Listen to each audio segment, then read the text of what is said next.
ഇന്ന് ആളുകളിൽ വളരെ കോമൺ ആയിട്ട് കണ്ടുവരുന്നൊരു ഇഷ്യൂ ആണ് എന്ത് അവരുടെ മുടി കൊഴിച്ചിൽ എന്ന് പറയുന്നത്. അതിൻ്റെ ഭാഗമായിട്ട് നിങ്ങൾ ചിലപ്പോൾ നിങ്ങളുടെ മുടിക്ക് നല്ല രീതിയിലുള്ള കട്ടിയൊന്നും ഉണ്ടാവില്ല, അതുപോലെ തന്നെ നിങ്ങളുടെ മുടി നല്ല രീതിയിൽ കൊഴിഞ്ഞും പോകുന്നുണ്ടാവും.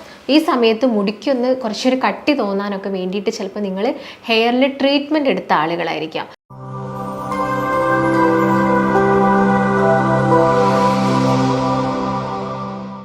അതായത് ഈ കെരാറ്റിൻ, അതുപോലെ തന്നെ ബൊട്ടോക്സ്, ഇങ്ങനെയുള്ള ട്രീറ്റ്മെൻറ്റ്സൊക്കെ ഇന്ന് വളരെ കോമൺ ആണ്.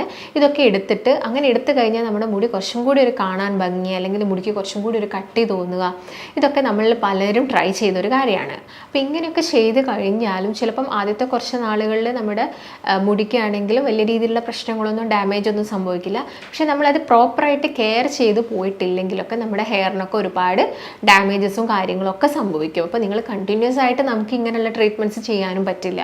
ഒരു തവണയോ അല്ലെങ്കിൽ ഒന്നോ രണ്ടോ തവണ ചിലപ്പോൾ നമുക്ക് ചെയ്ത് ആ ഒരു കാര്യം കീപ്പായിട്ട് പോകാൻ പറ്റുന്നുണ്ടാവും. പക്ഷേ നമുക്ക് എപ്പോഴും നമുക്കിങ്ങനെ മുടിയിൽ ഓരോ ട്രീറ്റ്മെൻറ്റ് ചെയ്യാൻ പറ്റില്ല.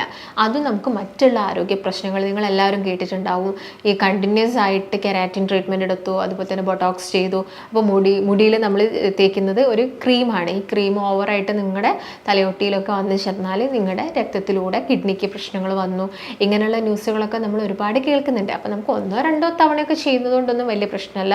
നമ്മൾ ഒരുപാട് ആഗ്രഹങ്ങളൊക്കെ, നമുക്ക് എന്തെങ്കിലും ഒരു ഫംഗ്ഷൻ വരാനോ അങ്ങനെയൊക്കെയുള്ള ആളുകളൊക്കെ ആണെങ്കിൽ നമുക്ക് അങ്ങനെയൊക്കെ ചെയ്യാം. പക്ഷെ നമുക്കത് എപ്പോഴും ചെയ്ത് നോക്കാൻ പറ്റത്തില്ല. അപ്പം നമുക്ക് ഒരു മുടി ഇങ്ങനെ കൊഴിഞ്ഞു പോകുന്നതുകൊണ്ട് മുടി കാണാനൊരു രസമില്ല, ഒരു ഭംഗിയില്ല, മുടിക്ക് ആ പണ്ടത്തെ പോലുള്ള ആ ഒരു കട്ടിയില്ല, അതിൻ്റെ ഒരു ഇങ്ങനെയുള്ള പ്രശ്നങ്ങൾ വന്നതുകൊണ്ടാണ് നമ്മൾ ഇങ്ങനെയുള്ള ട്രീറ്റ്മെൻ്റ് ഒക്കെ ചൂസ് ചെയ്യുന്നത്. അപ്പം ഹെയർ ഫാൾ എന്ന് പറയുന്ന സമയത്ത് പല രീതിയിൽ, ചില ആളുകൾക്ക് ഹെയർ ഫാൾ മാത്രമല്ല, ചില ആളുകൾക്ക് നല്ല രീതിയിൽ നെറ്റി കയറി വരുന്നു. അതിനുള്ള ഒരു മെയിൻ റീസൺ ഈ ഭാഗങ്ങളിലൊക്കെ ഉള്ള ഹെയറൊക്കെ കൊഴിഞ്ഞു പോയതിനു ശേഷം നെറ്റീൻ്റെ ഈ ഭാഗത്തുള്ളൊരു ഗ്യാപ്പ് കൂടുന്നതാണ്. അപ്പോൾ ഇങ്ങനെയുള്ള പ്രശ്നങ്ങളൊക്കെ ഇന്ന് നമ്മളിൽ പലർക്കും ഉണ്ട്. അപ്പോൾ ചില ആളുകൾക്കാണെങ്കിൽ പറയാറുണ്ട്, അപ്പം ഈ ഓയിൽ മാത്രം അപ്ലൈ ചെയ്തിട്ട് എന്തെങ്കിലും കാര്യമുണ്ടോ, ഓയിൽ മാത്രം അപ്ലൈ ചെയ്ത് കഴിഞ്ഞാൽ മുടി തഴച്ചു വളരും എന്നുള്ളൊരു കാര്യമൊക്കെ. അപ്പോൾ നമ്മൾ ഈ എപ്പോഴും ഓയിൽ മാത്രം അപ്ലൈ ചെയ്ത് കഴിഞ്ഞാലൊന്നും നമ്മുടെ മുടിയൊന്നും തഴച്ച് വളരില്ല. അപ്പം ഓൾറെഡി നമ്മൾ ഓയിൽ തലയിൽ അപ്ലൈ ചെയ്യുന്ന സമയത്ത് ഡോക്ടേഴ്സ് പറയുന്നത് നിങ്ങൾ ഓയിൽ മസാജ് ചെയ്യൂ എന്നാണ്. അപ്പോൾ ഓയിൽ മസാജ് ചെയ്യുന്ന സമയത്ത് ഈ സ്കാൽപ്പിന്, അതായത് നമ്മുടെ തലയോട്ടിയിലുള്ള സർക്കുലേഷൻ കൂടുകയാണ്. അപ്പോൾ സർക്കുലേഷൻ കൂടുന്നത് കൊണ്ട് ആ ഭാഗത്ത് ചെറുതായിട്ടൊക്കെ നമുക്ക് പോയ മുടിയൊക്കെ പെട്ടെന്ന് കിളിർത്ത് വരുന്നത് നിങ്ങൾക്ക് കാണാൻ വേണ്ടിയിട്ട് സാധിക്കും. അപ്പം ഉള്ള മുടി കുറച്ച് തിക്കായിട്ട് വളരുക, അല്ലെങ്കിൽ ആ ഓരോരോ ഹെയർ ഫോളിക്കിൾസ് തമ്മിലുള്ള ഗ്യാപ്പ് എന്ന് വെച്ചാൽ അടുപ്പിച്ച് നമുക്ക് ഹെയർ ഫോളിക്കിൾസ് ഉണ്ടായെങ്കിൽ മാത്രമേ നമ്മുടെ മുടിക്ക് നല്ല കട്ടി തോന്നുള്ളൂ. അതായത് അടുത്തടുത്ത് മുടി വേണം. ഈ ഗ്യാപ്പ് വരുന്നതിനനുസരിച്ചാണ് നമ്മുടെ മുടി കട്ടി കുറയുന്നത്. നമ്മൾ കെട്ടുന്ന സമയത്ത് അല്ലെങ്കിൽ പോണിട്ടൈലൊക്കെ കെട്ടുന്ന സമയത്ത് നമുക്ക് ആ ഒരു കട്ടി കുറയുന്നത്. അതുപോലെ തന്നെ നിങ്ങൾക്ക് പ്രായമാവുന്ന സമയത്താണെങ്കിലും നിങ്ങളുടെ മുടിയുടെ കട്ടി നല്ല രീതിയിൽ കുറയുന്നതൊക്കെ നിങ്ങൾക്ക് കാണാൻ വേണ്ടിയിട്ട് സാധിക്കും. ഇപ്പം യൂട്രസ് ഒക്കെ റിമൂവ് ചെയ്ത് കഴിഞ്ഞാൽ വളരെ കോമൺ ആണ് മുടി പെട്ടെന്ന് കൊഴിഞ്ഞു പോകുന്നത്, നഖത്തിന് പെട്ടെന്ന് പൊട്ടിപ്പോകുന്നതൊക്കെ. അപ്പം അതെല്ലാം സൂചിപ്പിക്കുന്നത് എന്താണ്? ഒരു ഡെഫിഷ്യൻസിയാണ്. നമ്മുടെ ശരീരത്തിൽ ഏതോ ഒരു വൈറ്റമിൻ്റെ അല്ലെങ്കിൽ മിനറലിൻ്റെ ഒക്കെ ഡെഫിഷ്യൻസി മൂലം നമുക്ക് എന്ത് പറ്റും, ഇങ്ങനെയുള്ള ബുദ്ധിമുട്ടുകളൊക്കെ പറ്റും.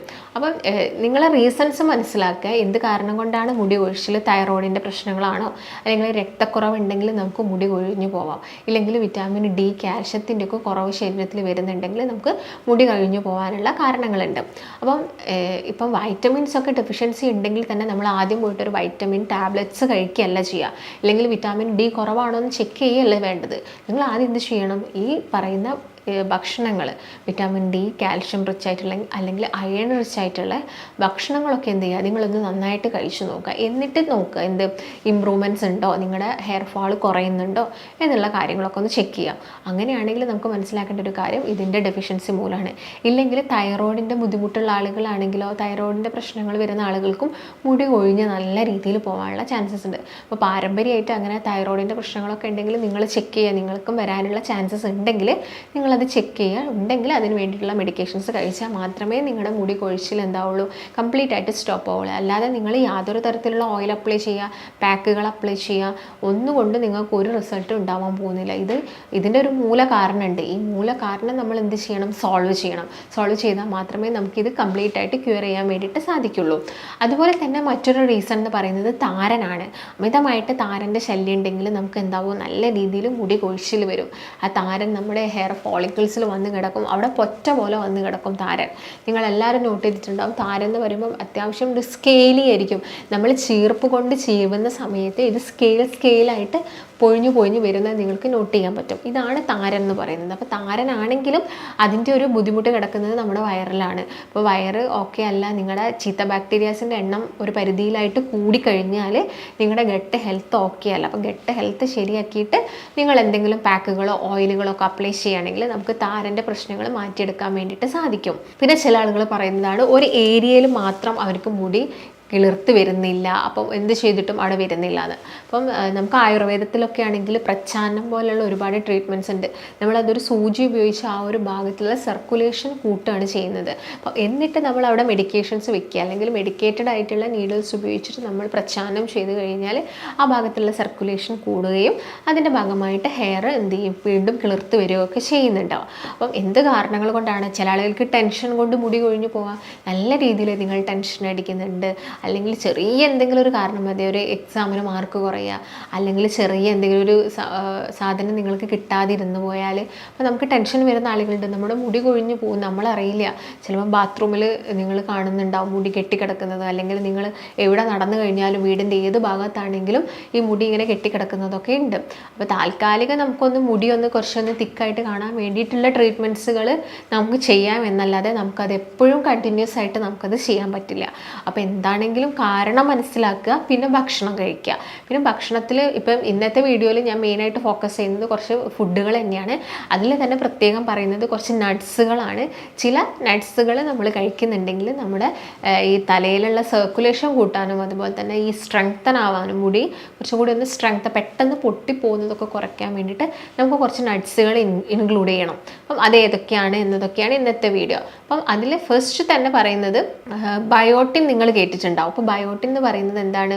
ഒരു ബി വിറ്റാമിൻ ആണ്. അപ്പോൾ ഈ ബി വിറ്റാമിൻ നമ്മുടെ ബോഡിയിൽ കുറഞ്ഞു പോയാൽ നിങ്ങൾക്ക് നല്ല രീതിയിലുള്ള മുടി കൊഴിച്ചിലുണ്ടാവും. അപ്പോൾ നിങ്ങളെല്ലാവരും കേട്ടിട്ടുണ്ടാവും ഇപ്പോൾ ബയോട്ടിൻ ഗമ്മീസൊക്കെ. പക്ഷേ ഈ ബയോട്ടിൻ ഗമ്മീസ് എന്ന് പറയുന്നത് നമുക്ക് ഒരു പരിധി വരെയൊക്കെ ഇപ്പം നിങ്ങളൊരു 1 month യൂസ് ചെയ്താൽ വലിയ പ്രശ്നങ്ങൾ ഉണ്ടാവില്ല. എന്നാലും ഈ ഗമ്മി ഉണ്ടാക്കിയിരിക്കുന്നത് എന്തുകൊണ്ടാണ്? സ്വീറ്റ്, അതിൻ്റെ അകത്ത് എന്താണെങ്കിലും ഒരു ആഡഡ് ഷുഗർ ഉണ്ടായിരിക്കും. കാരണം അത് കുറച്ചൊരു സ്വീറ്റ് ആയിട്ടുള്ളതാണ് ആ ഗമ്മി, അഥവാ ഒരു ചോക്ലേറ്റ് പോലെ ഇരിക്കും അത്. അപ്പം ഇത് ബയോട്ടിൻ നമ്മുടെ ബോഡിയിലോട്ട് നമുക്ക് നാച്ചുറലി തന്നെ ഭക്ഷണത്തിലൂടെ നമുക്ക് ഇൻക്ലൂഡ് ചെയ്യാൻ സാധിക്കും. അപ്പം നിങ്ങൾ ഈ ഇങ്ങനെയുള്ള ഗമ്മീസും കാര്യങ്ങളൊന്നും ട്രൈ ചെയ്യേണ്ട. മാക്സിമം നിങ്ങളുടെ ഫുഡിലൂടെ ഈ ഒരു വൈറ്റമിൻ നിങ്ങളുടെ ബോഡിയിൽ അബ്സോർപ്ഷൻ ചെയ്യാൻ വേണ്ടിയിട്ട് ശ്രദ്ധിക്കുക. അപ്പം അതിനെ നമുക്ക് കഴിക്കാൻ പറ്റുന്നത് ബയോട്ടിൻ കൂടുതലായിട്ടുള്ളത് ഒന്ന് നോൺ വെജ് ഫുഡിലാണ് കൂടുതലായിട്ടുള്ളത്. അപ്പം എഗ്ഗിലാണെങ്കിലും ഫിഷിലാണെങ്കിലും ഒക്കെ ഈ ബയോട്ടിൻ റിച്ച് ആണ്. അപ്പോൾ നിങ്ങൾ നന്നായിട്ട് മുട്ട കഴിക്കുക. മുട്ട കഴിക്കുക എന്ന് പറയുമ്പോൾ എല്ലാ ദിവസവും ഒരു മുട്ട നിങ്ങളുടെ ഭക്ഷണത്തിൽ ഇൻക്ലൂഡ് ചെയ്യുക. അപ്പോൾ അതുപോലെ തന്നെ എല്ലാ ദിവസവും ഫിഷോ അല്ലെങ്കിൽ നോൺ വെജ് ഐറ്റംസ് എന്തെങ്കിലുമൊക്കെ നിങ്ങളുടെ ഭക്ഷണത്തിൽ മാക്സിമം ഇൻക്ലൂഡ് ചെയ്യാൻ വേണ്ടിയിട്ട് ശ്രദ്ധിക്കുക.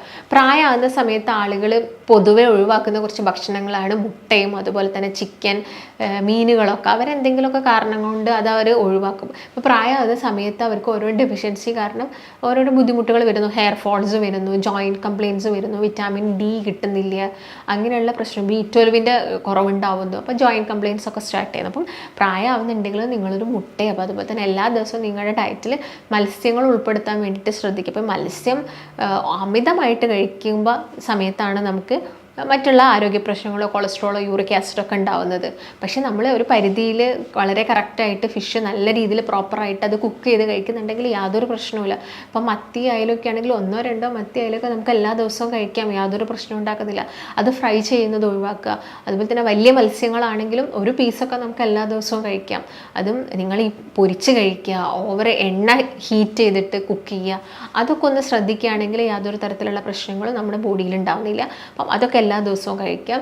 അതുപോലെ തന്നെ ഈ മഷ്റൂം നിങ്ങൾ കേട്ടിട്ടുണ്ടാവില്ലോ, കൂണൊക്കെ. അപ്പോൾ കൂണൊക്കെ നമ്മൾ കഴിക്കുന്നതൊക്കെ നമ്മുടെ ഈ ഹെയർ ഗ്രോത്തിനാണെങ്കിലും അതുപോലെ തന്നെ നിങ്ങളുടെ എല്ലിൻ്റെ ബലത്തിനാണെങ്കിലൊക്കെ വളരെയധികം നല്ലതാണ്. കാരണം അതൊരു വിറ്റാമിൻ ഡി റിച്ച് ആയിട്ടുള്ളൊരു സോഴ്സാണ്.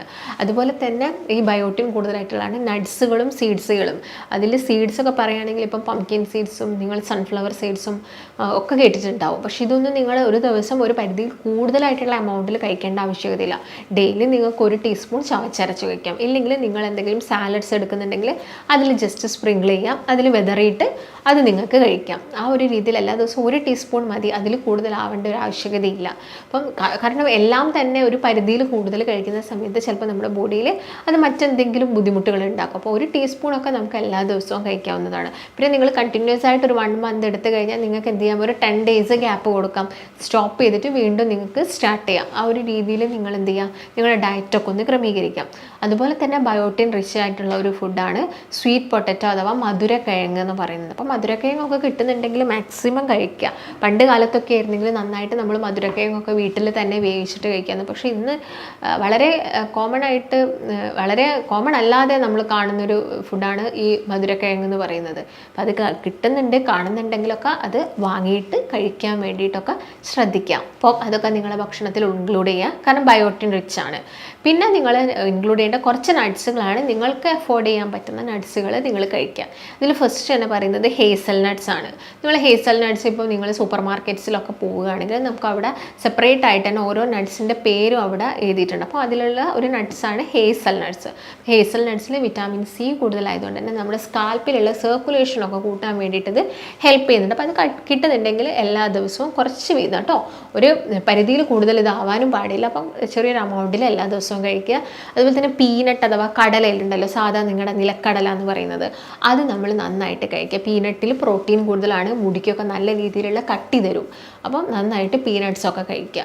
പിന്നെ പീനട്ട്സ് ആണെങ്കിൽ ഡെയിലി ഒരു കൈപ്പിടി കഴിച്ചാൽ മതി, അതും അമിതമാവേണ്ട ആവശ്യമില്ല. കാരണം പ്രോട്ടീൻ ഓവറായാലും നമ്മുടെ ബോഡിക്ക് അത് പ്രശ്നമാണ്. അപ്പോൾ എല്ലാം അതിൻ്റെ ലിമിറ്റഡ് ആയിട്ടുള്ള അളവിൽ നിങ്ങൾ കഴിക്കുന്നുണ്ടെങ്കിൽ നമ്മുടെ ശരീരത്തിന് യാതൊരു രീതിയിലുള്ള പ്രശ്നങ്ങളും ഉണ്ടാക്കില്ല. അതെല്ലാം തന്നെ നമ്മുടെ ബോഡിക്ക് വേണം. ഇപ്പോൾ ഞാൻ നേരത്തെ പറഞ്ഞ പോലെ ഹെയറിനാണെങ്കിലും നെയിലിനാണെങ്കിലും ബോൺസിനാണെങ്കിലും എല്ലാത്തിനും ഇതിൻ്റെ ഒരു ഡെവലപ്മെൻറ്റിന് ഈ പറയുന്ന ഭക്ഷണങ്ങളൊക്കെ അത്യാവശ്യമാണ്. പിന്നെ കാഷ്യൂനട്ട് നമുക്ക് എല്ലാവർക്കും വളരെ ഇഷ്ടത്തോടു കൂടി നമ്മൾ കഴിക്കുന്നതാണ് കാഷ്യൂനട്ട്. കാഷ്യൂനട്ടിൻ്റെ അകത്താണെങ്കിലും കോപ്പർ കൂടുതലാണ്. കോപ്പർ കൂടുതലായതുകൊണ്ട് നമ്മുടെ ഈ ഹെയറിൻ്റെ ഈ ഒരു കറുത്ത നിറം അത് മെയിൻറ്റെയിൻ ചെയ്യാൻ വേണ്ടിയിട്ട് ഹെൽപ്പ് ചെയ്യുന്നുണ്ട്.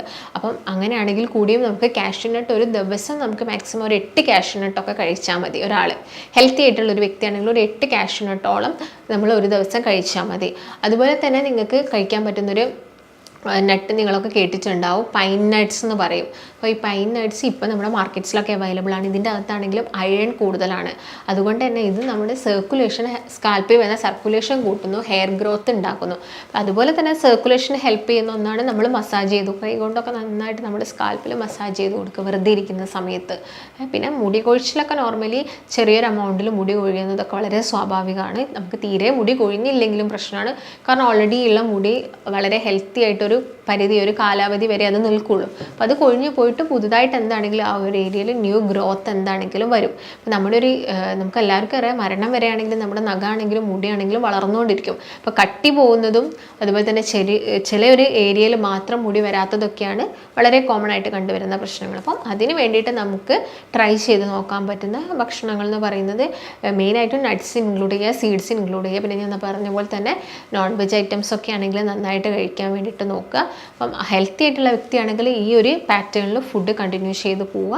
അപ്പം നിങ്ങൾക്ക് വേറെ എന്തെങ്കിലും അസുഖം ഉണ്ടെങ്കിൽ നമ്മളെല്ലാം തന്നെ ചെക്ക് ചെയ്തിട്ട് വേണം ഭക്ഷണങ്ങളൊക്കെ കഴിക്കാൻ വേണ്ടിയിട്ട്. അപ്പോൾ ആദ്യം നിങ്ങൾ ഡയറക്റ്റായിട്ടൊരു ട്രീറ്റ്മെൻറ്റ് ചെയ്യാൻ പോകുന്നതിന് മുൻപ് നിങ്ങളുടെ ഭക്ഷണങ്ങളൊക്കെ കഴിച്ചു വിറ്റാമിൻ ഡി ഒക്കെ നമ്മുടെ ബോഡിയിൽ കിട്ടണം. അപ്പോൾ സൺലൈറ്റൊക്കെ അബ്സോർബ് ചെയ്യുന്ന രീതിയിൽ ഇന്നിപ്പോൾ മലയാളികളെ നോക്കുകയാണെങ്കിൽ നമുക്ക് വിറ്റാമിൻ ഡി കിട്ടുന്നത് വളരെ കുറവാണ്. അതുകൊണ്ടാണ് ഡോക്ടേഴ്സിൻ്റെ അടുത്ത് പോകുമ്പോൾ അവർ വൈറ്റമിൻ ഡിൻ്റെ സപ്ലിമെൻറ്റ്സ് എഴുതുന്നത്. പക്ഷേ നിങ്ങൾ മാക്സിമം സൺലൈറ്റ് അബ്സോർപ്ഷൻ കിട്ടുന്നുണ്ടോ എന്ന് ഉറപ്പ് വരുത്തുക, ഭക്ഷണങ്ങൾ കഴിക്കുക.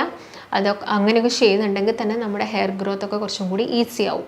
അപ്പം ഈ കാര്യങ്ങളൊക്കെ ശ്രദ്ധിക്കുക. എന്നിട്ട് നമുക്ക് മുടി കൊഴിച്ചിലൊന്നും മാറുന്നില്ലെങ്കിൽ മാത്രം ഒരു ഡോക്ടറിൻ്റെ കൺസൾട്ടേഷൻ എടുക്കുക.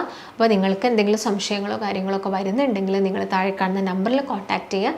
നമുക്ക് മറ്റൊരു നല്ല ഹെൽത്ത് ടോപ്പിക്കായിട്ട് വീണ്ടും കാണാം. നന്ദി.